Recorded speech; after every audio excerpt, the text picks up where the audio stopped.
What's up guys, welcome back to a reaction video, and today's reaction is going to be 5 ways that British and American bedrooms are different. We did this one on houses the other day and you guys loved it, and Lawrence from Lost in the Pond, check him out, I'll put his link in the description, did these videos and he is an absolute legend, so check him out guys. I've really enjoyed these. Now, the bedroom is a very personal space and we all like it differently. No matter if you're in America, you all have it a little bit different to everyone else. British people will all have different things what they like. But now we're about to find out the main differences between the British and American ones. I imagine there's going to be some shocks in there, but that's why we're here, to learn and enjoy. Hit that subscribe button if you're new around here, I'd really appreciate it guys. Let's try and hit 100 likes this video, because you guys have been going mental on the general reaction, so let's try and do that.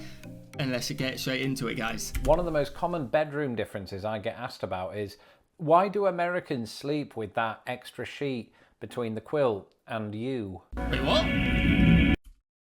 Yeah, we'll get into that later on, but what? Hello, I'm Lawrence and I'm on a quest to uncover all of the memos that Britain and America lost in the pond, and one of those memos pertains to bedrooms. In Britain and throughout the world, people need a designated room where they can go to sleep and do other stuff, like reading, for example. But let me know if you do reading, I don't. That you're in, the bedroom, a word supposedly coined by Shakespeare, might take a different form. And as somebody who has lived extensively in both Britain and America, this is most certainly true of those two countries. And so without further ado, here are 5 ways that British and American bedrooms are very different. It'll be interesting to see where this goes. It really will be.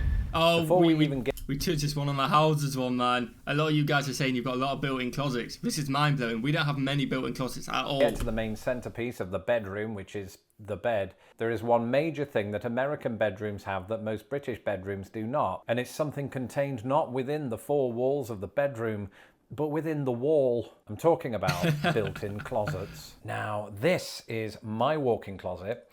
I say mine, I mean it is shared with my wife, of course. I say shared, I mean it's mostly hers. Yeah, sounds about right. So you might be thinking, well Lawrence, where do British people hang their clothes? And the answer is...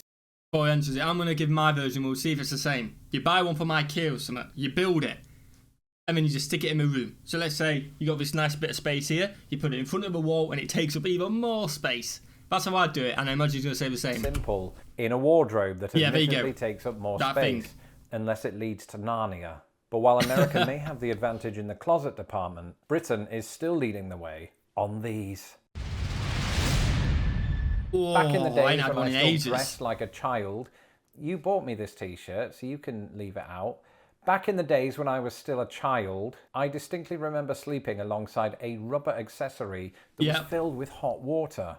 It was a hot water bottle. And that was the best as well, because if it get too hot, sometimes you wrap it in a tea towel or put it in a teddy or something like that. Beautiful. Can't be a hot water bottle. One of those things that I'd forgotten about until researching for this video. Yeah, for anyone not in the know, a hot water bottle is exactly the accessory I just described, and its purpose is to keep you warm while you sleep. It can be a problem if you accidentally burst it, because then your parents think you have another problem and you have to go see a doctor. Now, with the advent of electric blankets, hot water bottles have seen a decline in popularity.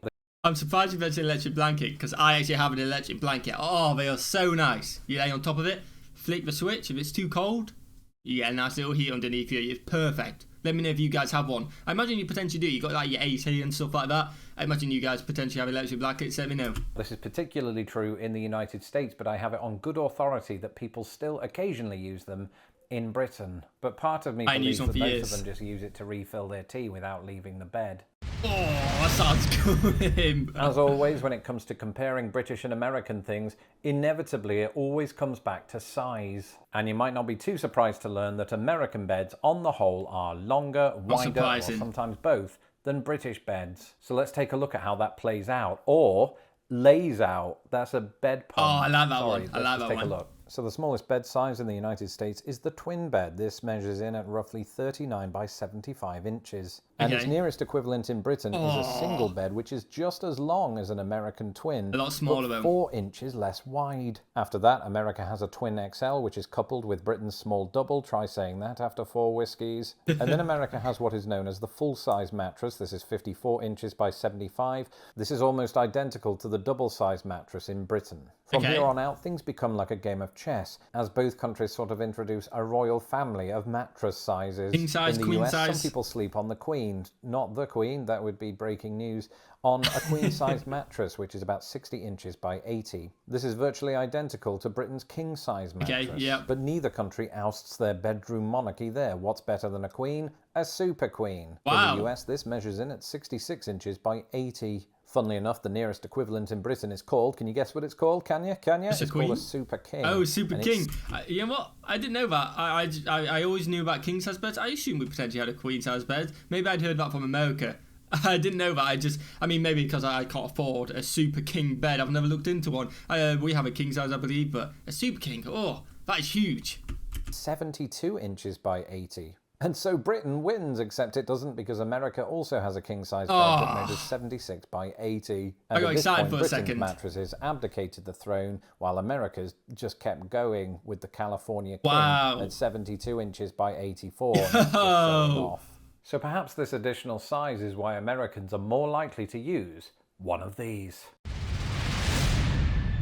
However massive the mattress, it's more common in the US than the UK for it to sit on top of what is known as a box spring. And while I definitely couldn't claim to be a bed connoisseur, I hadn't heard of the phrase box spring until I moved to America. And I hadn't heard it till today. There's a couple of reasons for this. Firstly, we don't call it that. Apparently, we call it either a sprung bed base or a divan. Still never heard of that. those terms either, and that's because this particular contraption is much less common in Britain. And so what is this contraption? Well, a box spring is a base that sits under your mattress that sort of incorporates a spring system like you might find in your mattress. And the idea is with that additional bounce, I won't keep doing that, the springs in the mattress have a greater shelf life. In Britain, that makes sense, and a bit of extra bounce. I'm not going to go down my route, but you guys know what I mean. That could help. I'm not going to mention it, but that could help. Our mattresses tend to sit on harder surfaces, meaning that the springs in your mattress wear down more quickly depending on how much you put them under duress. Mine were mostly fine, but so much for what goes under the mattress. Let's take a look at what goes on top. What does go on top? One of the most common bedroom differences I get asked about is, why do Americans sleep with that extra sheet between the quilt and you? And this is what's known as a top sheet. And while I have read that top sheets have become less popular among younger Americans, they are nonetheless still in wide use. But what purpose do they serve? Well, aside from adding an additional layer of warmth for Americans that don't know the joys of a hot water bottle, a top sheet is often used for hygienic reasons. The theory being that your body, and therefore body odor and sweat and dirt, doesn't come into contact with the comforter/quilt. And I can get behind this idea because it means you can wash the comforter less often. Who needs bulky laundry? Now, because Americans are more likely to use this approach than British people, they're also more likely to not use a duvet cover because what's the point? In Britain, this is largely how we get around the hygiene problem, if indeed we choose to. Now, if Reddit is anything to go by, then this is the source of a heated debate. So let me know in the comments below, top sheet or no top sheet. I've never had one, but it makes sense, you guys, if you want to be hygienic. But at the end of the day, I suppose it's the exact same as having a duvet and then just washing the duvet. You know what I mean? It's the exact same, just a lot less thick washing. So it doesn't make too much of a difference, I don't think. Let me know in the comments what you guys are rooting for. Some Americans out there might prefer a duvet. As for me and my American wife, we compromised on both a top sheet and a quilt cover for some reason. That's it for this episode. Let me know in the comments below how you keep your bedroom. Just keep it general. And don't forget to subscribe to my channel so that my videos don't get lost in the pond. Love that. Yeah, let me know how you keep your bedroom. Like Lawrence said, subscribe to his channel as well as subscribing to mine. I'd really appreciate it, guys. Hit that subscribe button. We're getting close to 6k. I think we're about 400 off while I'm recording this, which sounds mental to think that I'm saying we're close when we're still 400 off. But we only just hit 5k, so we gained the 600 in a few days, which is absolutely mental. So we are technically quite close, and I really appreciate it, guys. Let's try and hit that 6k as soon as possible. It's not the end of the world if we don't. Let's try and hit 100 likes on this video. And if you guys want me to check out more Lost in the Pond, let me know in the comments, guys. Also, I will mention it because I hardly ever mention it, and I'll mention it every so often in video. I have got a Patreon, guys. You don't actually gain anything for signing up to the Patreon. It's just if you want to support the channel, so that link will be in the description, along with my patrons. Huge shout out to them, I really appreciate it. And we have actually got a Patreon request coming up in a couple days, because there is one tier that you get requests, so look out for that. It will be on the channel, guys. There's no extra content on the Patreon, no paywall or anything like that. It's just if you guys want to support the channel. Anyway, moving on from that, I hope you guys have a fantastic day, and I'll see you in the next one. Peace.